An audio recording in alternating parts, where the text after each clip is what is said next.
स्वातंत्र्योत्तर भारतामध्ये प्रदीर्घ काळ लढलेला महाराष्ट्र राज्य खंडकरी शेतकरी संघटनेचा ऐतिहासिक लढा माननीय श्री लक्ष्मणराव नाईक निंबाळकर साहेब यांच्या रूपाने देशासमोर.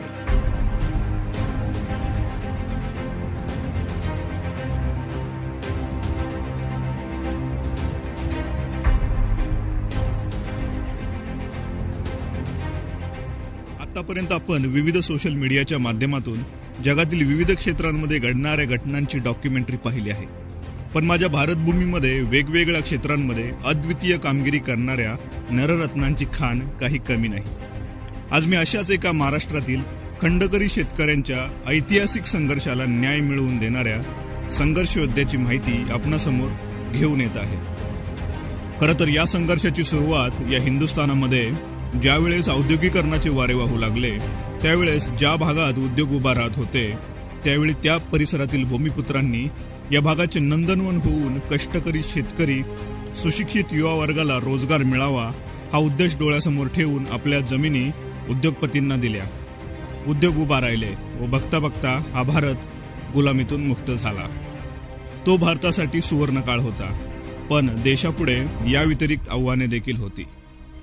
परंतु या सर्व आव्हानांना स्वीकारण्यासाठी माझा मराठी माणूस कुठेही कमी पडत नव्हता. याच काळात महाराष्ट्रामध्ये खाजगी तत्वावर वेगवेगळ्या ठिकाणी साखर कारखानदारी सुरू झाली. या कारखान्यांना ऊसाचा पुरवठा पुरेसा होत नसल्याने उद्योग अडचणीत येऊ नये म्हणून महाराष्ट्रातील 6 जिल्ह्यातील 13 मळ्यांमधील शेतकऱ्यांनी स्वतःच्या जमिनी कारखान्याकडे वार्षिक खंडाने करायला दिल्या व त्या बदल्यात शेतकऱ्यांना खंड मिळू लागला व औद्योगिकरणाला गती प्राप्त झाली. 1952 साली महाराष्ट्रात सार्वत्रिक निवडणुका झाल्या व लोकशाही जन्माला आली.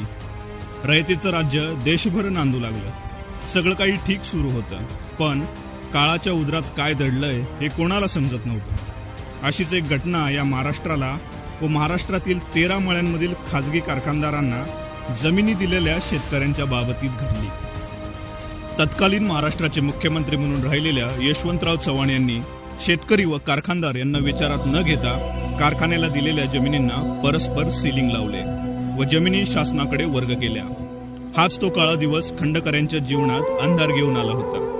महाराष्ट्रातील नगर, नाशिक, पुणे, सोलापूर, सातारा, कोल्हापूर या 6 जिल्ह्यातील 13 मळ्यांमधील शेतकऱ्यांना डोळ्या देखत काळ्या आईला हिरावून घेतल्याचे दुःख सहन झाले नाही आणि याचमुळे महाराष्ट्र शासनाविरोधात खंडकऱ्यांनी वज्रमूठ आवळली आणि संघर्षाची ठिणगी पडली.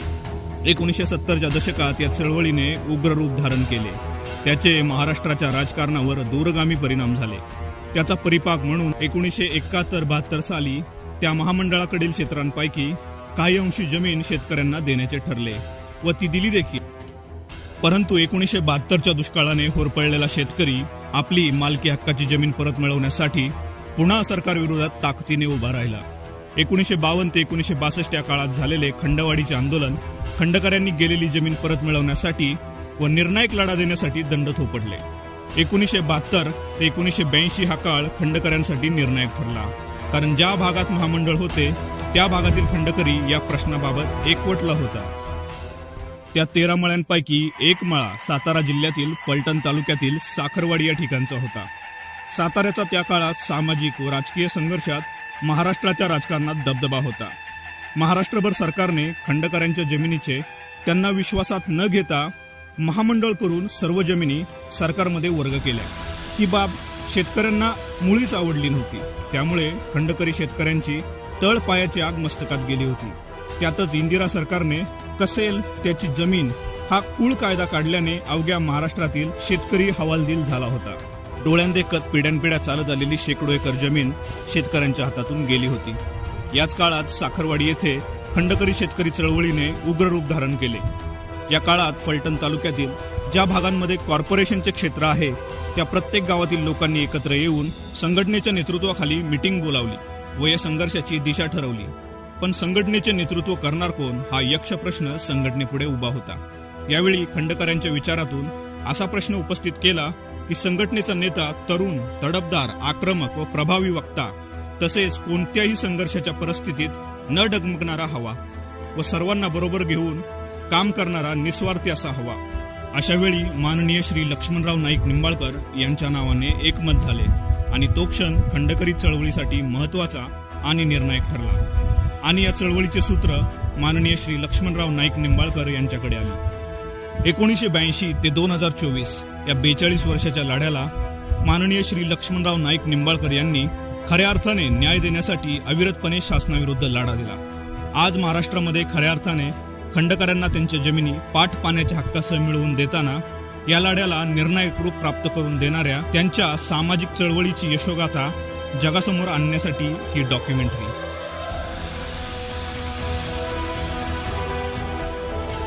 मुळातच नाईक निंबाळकर म्हटलं की आपल्याला छत्रपती शिवाजी महाराजांचे सासर व श्रीमंत छत्रपती सईबाई महाराज यांच्या माहेरची आठवण झाल्याशिवाय राहत नाही। या नाईक निंबाळकर घराण्याने आजपर्यंत अनेक क्षेत्रांमध्ये उल्लेखनीय कामगिरी केल्याचे दिसून येते। या घराण्यातील अनेक नररत्नांनी महाराष्ट्राच्या राजकीय, सामाजिक, शैक्षणिक, धार्मिक क्षेत्रातील कार्यांमध्ये आपला ठसा उमटवलेला दिसतो। त्यापैकी लक्ष्मणराव नाईक निंबाळकर यांचे एक कुटुंब हे घराणे इसवी सन 1200च्या शतकापासून अस्तित्वात असल्याचे त्यांच्या वंशवेलीवरून आपल्याला कळू शकते। कुटुंबाचा विस्तार झाला असला तरी आज देखील हे घराणे घरंदाजपणा, खानदानी रीतिरिवाज तसेच गादीवर बसणाऱ्या राजाला प्रमाण मानून सर्व कौटुंबिक, सामाजिक, राजकीय, धार्मिक प्रश्न सोडवताना दिसते। अशा घराण्यातील श्री लक्ष्मणराव नाईक निंबाळकर श्री लक्ष्मणराव नाईक निंबाळकर यांचे वडील बबनसाहेब यशवंतराव नाईक निंबाळकर हे भूतपूर्व संस्थानाचे अधिपती माननीय श्रीमंत मालोजीराजे नाईक निंबाळकर यांचे चुलत बंधू। लहानपणापासूनच महाराज साहेबांचे बबनसाहेब यांच्यावर मनापासून प्रेम होते। पुढे जाऊन श्रीमंत मालोजीराजे यांच्यासोबत खांद्याला खांदा लावून त्यांनी सामाजिक व राजकीय क्षेत्रात काम केले। त्यांच्या सामाजिक कौशल्यामुळे त्यांना फलटण तालुक्याच्या राजकारणात फलटण तालुका उत्तर भाग काँग्रेस कमिटीचे अध्यक्षपद दिले होते। श्री बबनसाहेब हे आपल्या आजोळच्या उत्पन्नामुळे साखरवाडी येथे स्थायिक झाले। श्री लक्ष्मणराव नाईक निंबाळकर यांची आजी रमाबाई यशवंतराव नाईक निंबाळकर या साखरवाडीच्या जाधव कुटुंबातील होत्या। त्यांच्या आईवडिलांना ते एकट्या होत्या, त्यामुळे त्यांनी यशवंतराव नाईक निंबाळकर यांच्या पश्चात साखरवाडी येथेच राहणे पसंत केले। त्यावेळी लक्ष्मणराव नाईक निंबाळकर यांचे वडील श्री बबनसाहेब उर्फ धनी यांचा विवाह शिरवळच्या निगडे देशमुख घराण्यातील जयंतराव निगडे देशमुख यांच्या कन्या पद्मावती यांच्याशी झाला। निगडे देशमुख हे शिवछत्रपतीकालीन सुभानमंगल किल्ल्याचे किल्लेदार व शिरवळ परिसरातील देशमुखी असलेले घराणे होय। बबनसाहेब व पद्मावती यांना पुढे जाऊन 5 अपत्ये झाली, 3 मुले व 2 मुली। त्यापैकी लक्ष्मणराव हे त्यांचे तिसरे अपत्य। लक्ष्मणराव यांचा जन्म 10 ऑगस्ट 1956 रोजी गोकुळाष्टमीला झाला। माहेरवासी नसलेल्या पद्मावतीबाईंना यशोदापोटी श्रीकृष्ण जन्माला आले असे सर्वजण चिडवू लागले। जन्मतिथीवरून मुलाचे पाय पाळण्यात दिसतात, त्याचप्रमाणे त्यांनी लहानपणापासूनच आपल्या कर्तबगारीची चमक दाखवायला सुरुवात केली। राजघराण्यात वाढलेल्या बबनसाहेब धन्यांना शिक्षणासोबत कुस्तीची आवड देखील होती। लक्ष्मणराव नाईक निंबाळकर यांना शिक्षणासोबत त्यांनी कुस्तीचे धडे देखील दिले। गावातील यात्रेच्या फळापासून ते अगदी विद्यापीठ पातळीपर्यंत कुस्ती, कबड्डी, वेटलिफ्टिंग या खेळ प्रकारात त्यांनी नेत्रदीपक कामगिरी केली। त्यामुळे ज्या शाळेत त्यांचे शिक्षण झाले त्या शाळेचे, कॉलेजचे व कुटुंबाचे नाव त्यांनी मोठे केले। बबनसाहेब यांना सामाजिक व राजकीय क्षेत्रात काम करताना नेहमी वाटायचे आपल्या मुलाला भाषण करता आले पाहिजे। अंगातील शक्तीसोबतच वक्तृत्व कौशल्यामुळे आपला कौटुंबिक वारसा त्यांनी पुढे चालवावा अशी त्यांची मनोमन इच्छा होती। वडिलांची आपल्याबद्दल असलेली तळमळ पाहून लक्ष्मणराव यांनी शालेय जीवनापासूनच भाषण करायला सुरुवात केली व स्वतःच्या कर्तृत्वाचा ठसा उमटवला। वडिलांनी टाकलेला प्रत्येक शब्द प्रमाण मानून त्यांनी स्वतःच्या जीवनाला वळण प्राप्त करून दिले होते। त्यांच्यातील हे सर्व गुण पाहूनच संघर्षाच्या काळात संघटनेने अध्यक्षपदाची जबाबदारी त्यांना देण्याचे ठरवले। महाविद्यालयीन शिक्षण पूर्ण करताना ते PSIची पहिली परीक्षा पास झाले। याची दखल घेऊन फलटण तालुक्याचे आमदार श्रीमंत शिवाजीराजे नाईक निंबाळकर यांनी त्यांना पुढील परीक्षा देण्याचे सुचवले, परंतु वडिलांच्या इच्छेसाठी त्यांनी दुसरी परीक्षा दिली नाही। मात्र कॉलेज पूर्ण होताच श्रीमंत शिवाजीराजे नाईक निंबाळकर यांनी सामाजिक कार्यात, खेळात हिरिरीने काम करणाऱ्या लक्ष्मणराव यांचे अंगीभूत गुण ओळखून फलटण एज्युकेशन सोसायटीच्या संस्थेत त्यांना नोकरी दिली। महाविद्यालयीन शिक्षण पूर्ण होऊन केवळ 1 आठवडा देखील पूर्ण न होताच राजेसाहेबांनी नोकरी दिल्याने लक्ष्मणराव यांचा आनंद द्विगुणित झाला होता। एकीकडे संघटनेचे कार्य व दुसरीकडे नोकरी याची योग्य सांगड घालून खंडकरी चळवळीला न्याय देण्याचे व नोकरीमध्ये श्रीमंत शिवाजीराजे नाईक निंबाळकर यांनी दिलेल्या जबाबदारीचे विश्वासाने पालन करणे हे त्यांचे ब्रीद होते. खंडकरी शेतकरी संघटनेमध्ये येण्या अगोदर श्री लक्ष्मणराव नाईक निंबाळकर यांनी लहान असतानाच त्यांच्या वडिलांसोबत राहून या चळवळीचे धडे गिरवले होते. कारण बबनसाहेब नाईक निंबाळकर हे स्वतः खंडकरी होते व वडिलांचे चळवळीतले कार्य त्यांना माहिती होते. फलटण तालुक्यामध्ये जॉईंट कल्टिवेशनच्या माध्यमातून खंडकऱ्यांनी एकत्र येऊन शेती करावी यासाठी त्यांनी अनेक बैठका घेतल्या होत्या व त्यासाठी प्रयत्न देखील केलेले होते. खंडवाडीच्या लढ्यात खंडवाडीची गरज का होती हे देखील त्यांना माहिती होते. 1922 पासून ते 1962 या काळात खंडवाढ झाली नसल्याने, कौटुंबिक गरजा पूर्ण न झाल्याने खंडकऱ्यांच्या कुटुंबाची झालेली वाताहत लक्ष्मणराव यांनी अगदी जवळून पाहिली होती. मूळ खंडकऱ्यानंतर त्याच्या कुटुंबाचा झालेला विस्तार, कौटुंबिक गरजा, मुलांचे शिक्षण, आरोग्य, बँकांचे कर्ज, मुलामुलींचे विवाह, नोकरीचा अभाव, दुष्काळ, शेतीमालाला नसणारा हमीभाव, निसर्गाची अवकृपा, शेतीसाठी नसणारे भांडवल या सर्व बाबींमुळे खंडकरी हवालदिल झाला होता व त्यांच्या डोळ्यामध्ये दाटलेले अश्रू लक्ष्मणराव यांनी जवळून पाहिले होते. वडिलांनी प्रतिकूल परिस्थितीत हाकलेला संसाराचा गाडा त्यांच्या डोळ्यासमोर उभा होता. त्यामुळे संघटनेची सूत्र हाती घेताना त्यांना दुसऱ्या कुणी या दुःखाची ओळख करून देण्याची गरज नव्हती. आईवडिलांनी खाऊ पिऊ घालून व्यायाम करून तयार झालेले पोलादी मन व शरीर खंडकऱ्यांच्या जीवनातील अश्रू पुसण्यासाठी झिजले तर काय बिघडेल अशा सामाजिक जाणीवेचे बाळकडू त्यांना कुटुंबातील थोरा मोठ्यांकडून मिळाले होते. वाचन, लेखन, व्यायाम, कुस्ती, भाषण हा जणू लक्ष्मणरावांचा दिनक्रम झाला होता.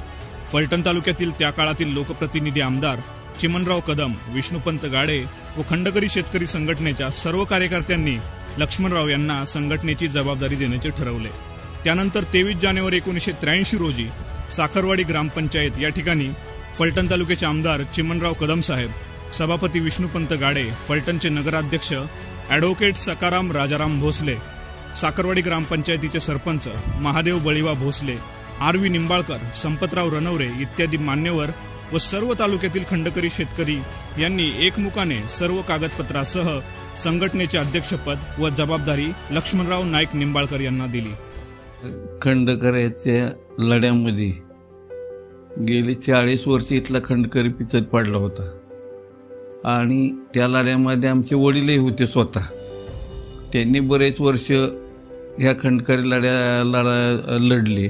त्यानंतर त्यांच्या वृद्धकाळात ही जबाबदारी आमच्या भावांच्यावर त्यांनी दिली आणि आम्ही ह्या भावाच्या मागे सगळेजण पाठीशी उभा राहिलो आणि ते बी गेले जवळजवळ 30-35 वर्ष हा लढा चालवत आहेत खंडकऱ्यांचा आणि त्याला हळूहळू यश येत गेलं, मूर्त रूप येत गेले आणि 72 साली पहिल्यांदा जमिनी शेतकऱ्यांना मिळाल्या. त्यानंतर कपातीतल्या 82 साली मिळाल्या आणि त्यानंतर आता 12 साली 14 साली जमिनी मिळाल्या. आणि हे सगळं करण्याचं श्रेय ज्यावेळेस रामराजे सत्तेत आली शासनाच्या, त्यावेळेस ह्या लढ्याला मूर्तमोड चांगलं मिळाली आणि त्यांच्या ह्याच्याखाली सरकारनं समिती नेमली. त्या समितीच्या अहवालावर या जमिनी मिळाल्या खंडकऱ्यांना आणि आता त्याचा जवळजवळ शेवट होत आला ह्या जमिनींचा. आणि त्यासाठी त्यांचे संजीवराजे, पिट्टू वा या भावांनी बरीचशी मदत केली. ते वेळोवेळी इथं येऊन खंडकऱ्याशी संवाद साधत होते, त्यांच्याशी चर्चा करत होते, कशा तऱ्हेने लढा पुढे नेला पाहिजे, काय केलं पाहिजे आणि ह्या आता शेवट होत आला. अनेक वर्षाचा हा संघर्ष जरी माझ्या वैयक्तिक जीवनामध्ये मला जरी माहीत नसला तर जेव्हापासून आम्हाला कळतंय तेव्हापासून नक्कीच या संपूर्ण घटनाक्रमाची माहिती जी मी पाहिलेली आहे, जी अनुभवलेली आहे ती सांगणं मी माझं कर्तव्य समजतो. कारण ज्या काळामध्ये जेव्हा कायदेशीर लढाई जेव्हा सुरू झाली होती ती न्यायालयीन लढाई होती आणि ही न्यायालयीन लढाई ज्यावेळेस सुरू होती त्या काळामध्ये असे कित्येक लोक होते की ज्या लोकांच्याकडे या संपूर्ण प्रक्रियेमध्ये संघटना जिवंत ठेवायला 4 पैसे मदत व्हावी ही त्या ठिकाणी सर्वांची भूमिका होती. परंतु शेतकरी अत्यंत गरीब होता, खंडकरी अत्यंत गरीब होता. त्याने वेळ प्रसंगी स्वतःच्या घरातल्या स्त्रियांचे स्वतःचे दागदागिने असतील, काही घरातली दूध दुभती जनावरं असतील, काही शेती असेल किंवा इतर ज्या काही गोष्टी होत्या त्या गोष्टी त्यांनी विकून पैशाची उभारणी त्या काळामध्ये केलेली होती. आणि हे अत्यंत वेदनादायी दुःख असं होतं की त्या काळामध्ये मुलांचं शिक्षण, आरोग्य, विवाहाची स्थिती या सर्व गोष्टी डोळ्यासमोर होत्या. परंतु आपली गेलेली जमीन आपल्याला परत मिळावी ही त्यांची प्रामाणिक भावना होती. आणि ही भावना त्यांनी केवळ आणि केवळ या परिसरातले असे काही लोक आहेत की त्यांनी माझ्या वडिलांच्याकडं आणि त्यांनी केलेल्या कार्याकडं बघून त्यांनी संपूर्ण ही शक्ती माझ्या वडिलांच्या पाठीमागं उभं केलेली होती. आणि याच दरम्यान 95 साली ज्यावेळेस श्रीमंत रामराजे नाईक निंबाळकर हे जेव्हा फलटण तालुक्यातून आमदार म्हणून निवडून आले, त्यानंतर त्यांनी स्वतः आणि त्याचबरोबर त्यांचे बंधू श्रीमंत संजीवराजे नाईक निंबाळकर व श्रीमंत रघुनाथराजे नाईक निंबाळकर या सर्व भावंडांनी त्या ठिकाणी जी न्यायालयीन प्रक्रिया असेल, जी काय आर्थिक ताकदीची प्रक्रिया असेल, या सर्व प्रक्रियेमध्ये त्यांनी मनापासून त्या ठिकाणी मदत केली. आणि खऱ्या अर्थानं 1995 सालापासून जे काय श्रीमंत रामराजे नाईक निंबाळकरांच्या माध्यमातून संघटनेला जी ताकद मिळाली, एकीकडं विधिमंडळातली ताकद, एकीकडं माझ्या वडिलांची संघटनात्मक ताकद आणि त्याचबरोबर न्यायालयीन ताकद, हे सर्व एकत्र आल्यामुळं या ठिकाणी या जमिनी मिळण्याचा जो मार्ग आहे तो सुकर झाला. आणि 2012 साली खऱ्या अर्थाने ही जमीन मिळण्याचा मार्ग मोकळा झाला. माझ्यासारख्या व्यक्तीला आज एवढ्या मोठ्या 40-42 वर्षाच्या माझ्या वडिलांच्या संघर्षाकडे जर मी पाहिलं, त्याच्या अगोदर माझ्या आजोबांचा संघर्ष खऱ्या अर्थाने या ठिकाणी आम्हाला पाहता आला, अनुभवता आला, त्यांच्याकडून ऐकायला मिळाला. आणि हे सर्व पाहिल्यानंतर असं वाटतं की कुठल्याही क्षेत्रामध्ये एखाद्या क्षेत्राला जर न्याय द्यायचा असेल तर त्या क्षेत्रामध्ये प्रामाणिकपणे काम करणारी माणसं त्या पिढीमध्ये त्या काळामध्ये जन्माला यावी लागतात. आणि त्या माध्यमातूनच खऱ्या अर्थानं हा सगळा प्रश्न सुटू शकतो. मी आज या ठिकाणी या डॉक्युमेंटरीच्या माध्यमातून मी संघटनेचे तत्कालीन अध्यक्ष कॉम्रेड माधवराव गायकवाड असतील, या फलटण तालुका खंडकरी शेतकरी संघटनेचे अध्यक्ष माझे वडील लक्ष्मणराव नाईक निंबाळकर, त्याचबरोबर श्रीमंत रामराजे नाईक निंबाळकर साहेब, श्रीमंत संजीवराजे नाईक निंबाळकर, श्रीमंत रघुनाथराजे नाईक निंबाळकर आणि त्याचबरोबर माझ्या वडिलांच्या सोबत असणारे अविरतपणे रात्रीचा दिवस आणि दिवसाचे रात्र करणारे सर्व त्यांचे खंडकरी शेतकरी संघटनेतला सर्व परिवार, त्यांचे सर्व कुटुंब, मुलं, या सर्वांचं मी मनापासून या ठिकाणी आभार व्यक्त करतो. कारण हा लढा 42 वर्षाच्या लढ्याचा आता हा शेवट 1 एकराच्या आतील जमिनीचं वाटप करून या ठिकाणी शेवट होतोय. म्हणून या सर्वांना मी मनापासून धन्यवाद देतो आणि त्यांच्या मनापासून मी आभार व्यक्त करतो.